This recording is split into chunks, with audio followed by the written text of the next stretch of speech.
தினம்தோறும் விளக்கேற்ற நல்ல எண்ணெய் இதயம் நல்லெண்ணெய். இந்திய சமூகத்தின் வழிகாட்டும் சக்தியாக பிராமண சமுதாயம் இருந்து வருகிறது என்று டெல்லி முதல்வர் ரேகா குப்தா தெரிவித்துள்ளார்.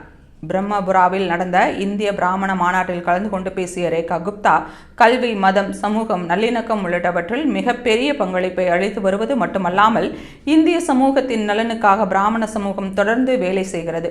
வேதங்களை மட்டுமல்லாமல் ஆயுதங்களையும் பிராமண சமூகம் வணங்குகிறது.